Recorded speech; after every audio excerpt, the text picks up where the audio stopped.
మీరు సరే అంటే మిమ్మల్ని అక్కడికి తీసుకుని వెళ్తాను. నువ్వు చెప్పేది వింటుంటే చిన్నప్పుడు మా అమ్మమ్మ చెప్పిన చందమామ కథలా ఉంది. అయినా నిన్ను అలాంటి చోటికి తీసుకెళ్లేందుకు మా వదిన అనాలి. మధు, మనం ఉన్నది 21st సెంచరీలో.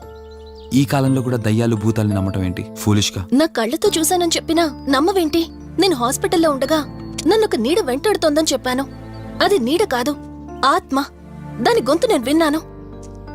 నేను చెప్పేవన్నీ నీకు అబద్ధాలనిపించవచ్చు, కానీ దుర్గాబాయ్ దగ్గర చూసిన ప్రతిదీ నేను నమ్ముతున్నాను. డోంట్ బీ సిల్లీ మధు, మళ్ళీ మళ్ళీ అదే చెప్తావేంటి? ప్లీజ్ కార్తీక్, నేను భ్రమతో చెప్పట్లేదు. ఈ ఒక్కసారికి నన్ను నమ్ము. నేనేదడిగినా కాదనకుండా చేశావు.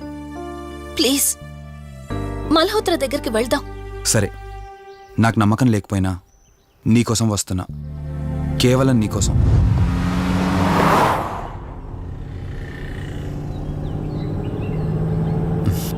ఏంటి అలా చూస్తున్నావు?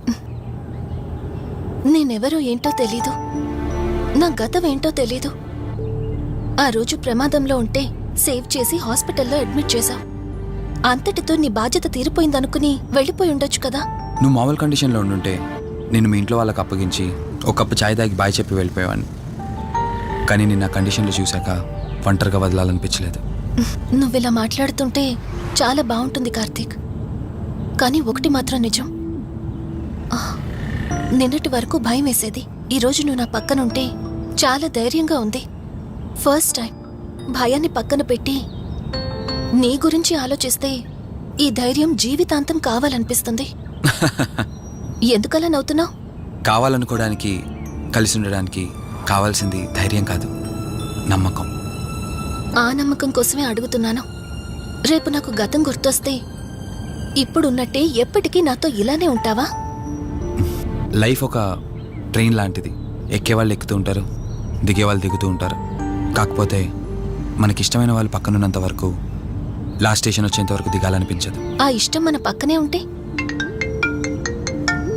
వదిన ఫోన్ చేస్తుంది. వదినా. కార్తీక్, దుర్గాబాయ్ నాకిప్పుడే ఫోన్ చేసింది. ఈరోజేవో గడియలు బాలేదంట. రేపు మార్నింగ్ రాహుకాలం తర్వాత రమ్మని చెప్పింది. ఇంతకీ మీరెక్కడున్నారు? వేటపాలెం దగ్గరలో వదినా. ఆల్రెడీ సగం దారి రీచ్ అయిపోయాం. సర్లే, ఓ పని చేయండి. నైట్లో జర్నీ ఏం చేస్తారులే గాని దగ్గరలో ఎక్కడైనా స్టే చేసి మార్నింగ్ వెళ్ళండి. ఓకే వదినా, అలాగే. ప్రోగ్రాంలో చిన్న చేంజ్. మల్హోత్రా రేపు రమ్మన్నారట. బట్ నువ్వు కంగారు పడాల్సిందేం లేదు. దగ్గరలో వాసు గెస్ట్ హౌస్ ఉంది. ఇవాళ రాత్రి అక్కడ స్టే చేయొచ్చు మనం.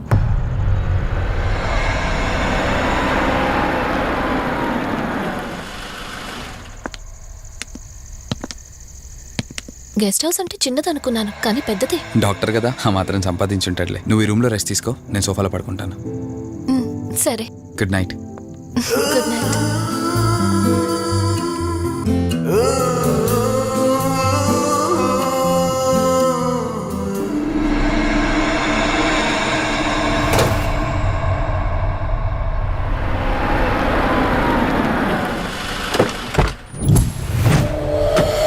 నేను చెప్పింది తన గురించే.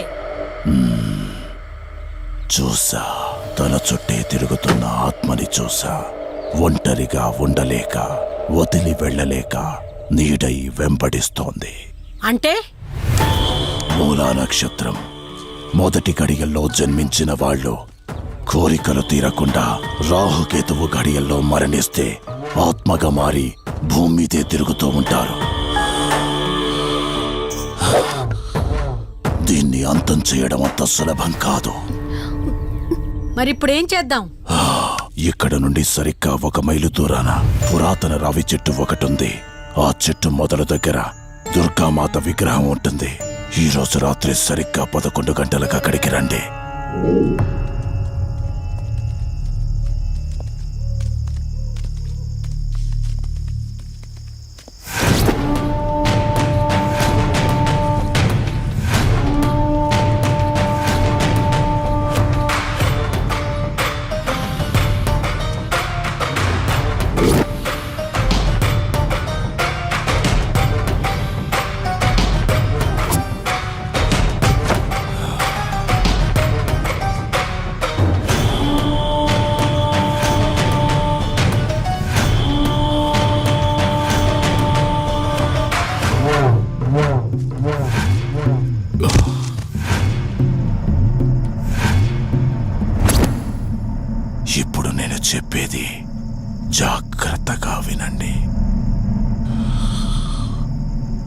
మనం ఆత్మని మోసం చేసి బంధిస్తున్నాం.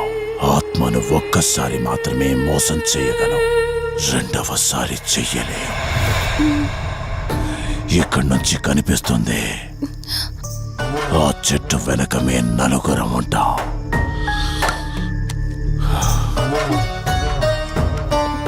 నువ్వు ఈ పుస్తకం చదవడం మొదలుపెట్టినప్పటి నుంచి వాడు కళ్ళు తెరిచేంత వరకు నువ్వు చదువుతూనే ఉండాలి. ఆ శవం కళ్ళు తెరిచాక నువ్విక్కడుండకూడదు. ఒకవేళ నువ్విక్కడే ఉన్నట్టయితే వాడు నిన్ను చంపేస్తాడు. చెప్పు, ధైర్యంగా చేయగలవా? చేస్తాను. సరే, చదవడం మొదలుపెట్టు. మధు, జాగ్రత్త.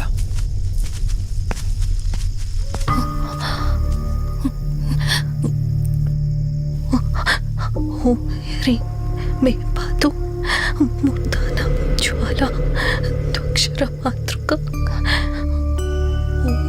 శ్రీ మే పరాత పాదక్షరి విశ్వమాతృక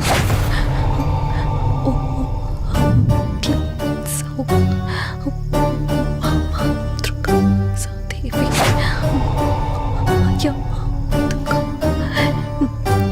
ఓం హ్రీం సౌ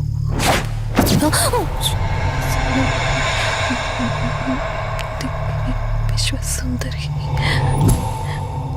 ఓం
నీ గతమేంటో తెలియకపోయినా సరే, రేపటి నుంచి ఈ ఆత్మ అనేది నీ దగ్గరికి రాదు.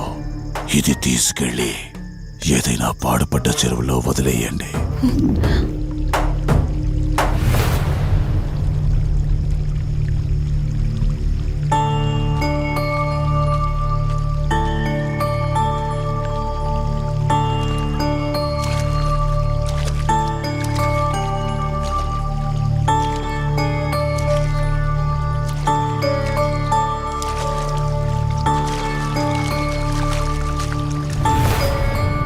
కార్తీక్, నా ఈ జీవిత ప్రయాణంలో ఒంటరిదాన్ని కాకూడదని నన్ను పెళ్లి చేసుకోవడం కోసం వాళ్ళ తల్లిదండ్రులతో మాట్లాడడానికి వెళ్ళాడు.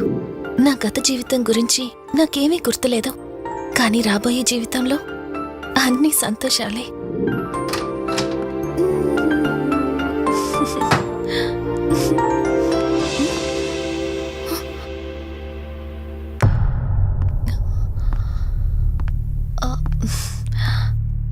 అక్కా, ఏమైంది? పోలీసులొచ్చారు. సార్, కార్తీక్ వైజాగ్ వెళ్ళాడు. 2 డేస్లో రిటర్న్ వచ్చేస్తాడు. రాగానే మిమ్మల్ని కలవమని చెప్తాను. ఏంటక్కా, ఎవరేం మాట్లాడడం లేదు? నీ భర్తొచ్చాడమ్మా. నా భర్త? నా భర్త? అవునమ్మా, ప్రూఫ్స్ అన్ని చెక్ చేశాం. ఎంక్వైరీ చేసి కన్ఫర్మ్ చేసుకున్న తర్వాతే ఇక్కడ తీసుకొచ్చాం. అతనే నీ భర్త.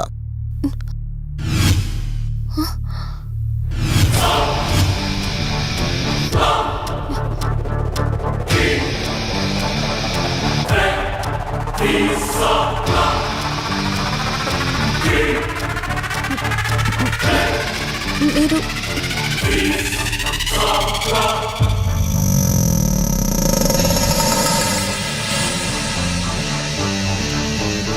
Hi, I'm Rishi. నేనే నీ భర్తని. నీ పేరు మధు కాదు, శివరంజని.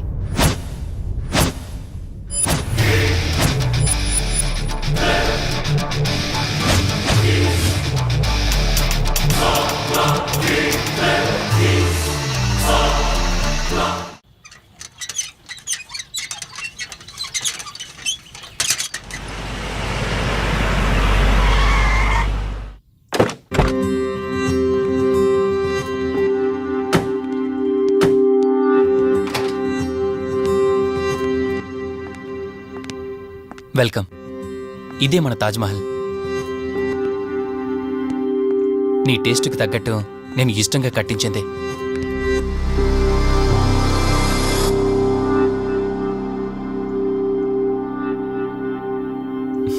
ఏంటలా చూస్తున్నా? ఇదే అన్నిటికంటే నీకిష్టమైన ఫోటో. మన పెళ్ళయ్యాక తీసుకున్న ఫస్ట్ ఫోటో. ఇదెప్పుడు మన కళ్ళ ముందే ఉండాలని నువ్వే హాల్లో పెట్టించావు. కమ్ నా తర. నేను మిమ్మల్ని ఒకటి అడగచ్చా? నేను ఆ రోజు చెరువులో ఎలా పడ్డానో, ఆ టైంకి నేను ఆ రోజు అక్కడ ఏం చేస్తున్నాను, అయినా ఆ పేపర్లో యాడ్ ఇచ్చి ఇన్ని రోజులైనా నన్ను తీసుకెళ్ళడానికి ఎందుకు రాలేదు? ఆ సంఘటన జరగటానికి కొన్ని గంటల ముందు నేను యుఎస్ వెళ్ళిపోయాను. తిరిగి వచ్చాక నాకు తెలిసిన ప్రతి చోట నేను వెతికాను. నువ్వెక్కడ కనిపించలేదు. చివరికి ఏం చేయాలో తెలియక పోలీస్ కంప్లైంట్ ఇవ్వడానికి వెళ్తే అప్పుడు తెలిసింది. అంటే ఈ 15 రోజుల్లో మీరింటికి ఒక్కసారి కూడా ఫోన్ చేయలేదా? లేదు. కారణం మన ఇద్దరి మధ్య జరిగిన గొడవ. గొడవ? ఎస్. 4 months బ్యాక్ మన లైఫ్లో ఒక ప్రాబ్లం వచ్చింది. మనకి యుఎస్లో బిజినెస్ ఉంది. దాన్ని నా పార్ట్నర్ కౌశిక్ నేను చూసుకునేవాళ్ళం. అందువల్ల మంత్లీ 15 days యుఎస్లో ఉండేవాడిని. కరెక్ట్గా మన పెళ్లి రోజే నువ్వు తల్లివి కాబోతున్నావు తెలిసిందే. బట్ అదే టైంలో నేను అర్జెంటుగా యుఎస్కి వెళ్లాల్సి వచ్చింది. ఆ తర్వాత ఒకరోజు నువ్వు కాలు జారి మెట్ల మించి కింద పడిపోయావు. నీకు అబార్షన్ జరిగింది.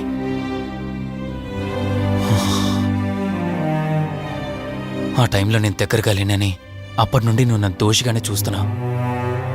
ప్రతి చిన్న విషయానికి గొడవ పడేదానివే. అలా గొడవ పడిన ప్రతిసారి కారులో మీ ఫ్రెండ్ ఇంటికి వెళ్ళి కోపం తగ్గాక తిరిగొచ్చేదానివి. మొదట్లో కొంచెం బాధేసినా రాను రాను అలవాటైపోయింది. అలాగే మళ్ళీ ఒకరోజు నేను బిజినెస్ పని మీద యుఎస్ వెళ్లాల్సి వచ్చింది. ఆ విషయం నీకు తెలియగానే నాతో మళ్ళీ గొడవ పెట్టుకున్నా. ఎంత చెప్పినా వినుకుంటా కారేసుకొని వెళ్ళిపోయా.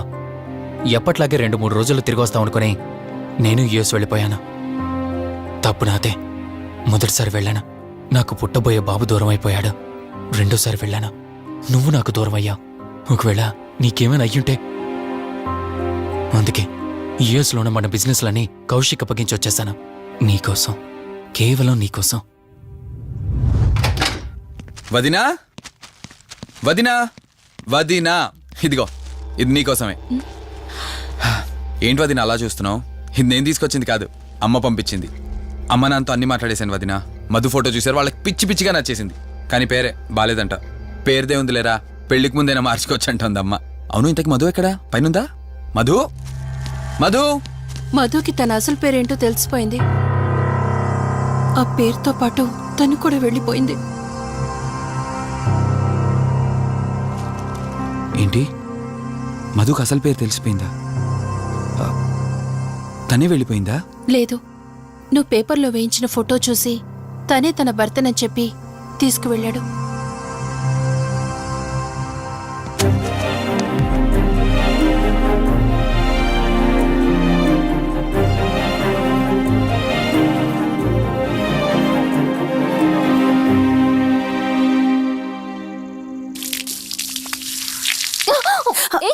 బావా, ఓ హే, సారీ సారీ. కావాలని చేసావు కదా నువ్వు. ఉండు, నిప్ప అని చెప్తాను. ఇది చూసావా, మన పెళ్ళైన కొత్తలో గార్డెనింగ్ చేస్తుంటే పొరపాటున నా కాలు తగిలి వాటర్ మీద పడ్డాయి. అంతే, వాటర్ పైప్ తీసుకుని నా వెంట పడ్డావు. ఇలాంటి చిలి పనులు చాలా చేసేదానివి. Ranjani are you okay? నాకు నిద్ర వస్తుంది, నేను వెళ్ళి పడుకుంటాను. Sure, no problem.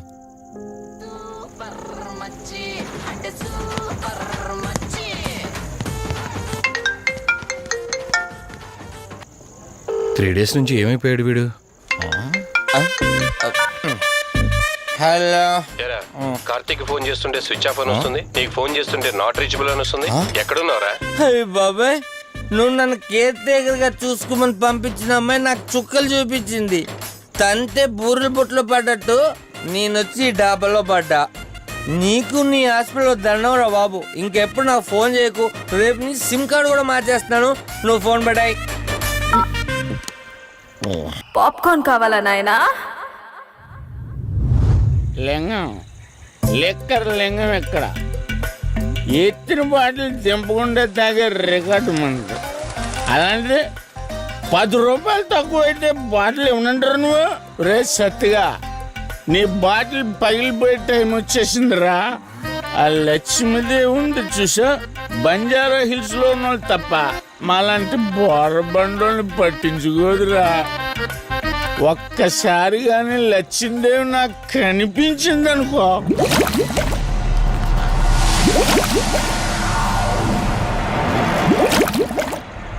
ఏ ఆ బుడబుడ సౌండ్ ఏంటి? ఇక్కడ లక్ష్మీదేవితో మాట్లాడాం కదా నువ్వా? గుడ్ అమ్మా. లక్ష్మీదేవి ఇందాక నీతో ఏదో అంటున్నాను, నువ్వు నాకు మళ్ళీ బుడబుడేంటి? ఇందాక నీకు చెప్పాను కదా, ఆపా. అబ్బో, నువ్వు ఆపవా? నేనే వస్తున్నాను. తల్లి, నువ్వు ఎక్కడ ఉండమ్మా, నేను కింద దిగాలి.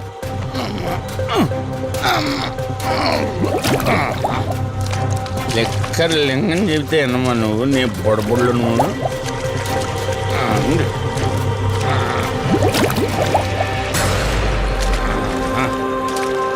పుల్లి బాటిల్ ఎంత లేవు, నా మాట ఎన్నంటావా బుజ్జిముండా నిన్ను? ధనలక్ష్మి, ఇప్పుడే కదా అడిగాడు, అప్పుడే ఇచ్చేసావా? ఇలా అయితే ఎప్పుడు అడిగేవాడిని కదా. నా బుజ్జిముండా, ఎక్కడ కాదు, ముందు బయటికి వెళ్దాం.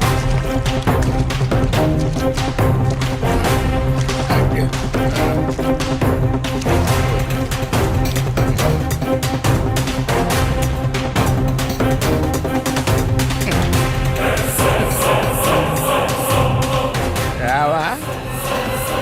నువ్వు రావు, ఎలా వస్తా? కొండ కదా, పడగొట్టేస్తాను.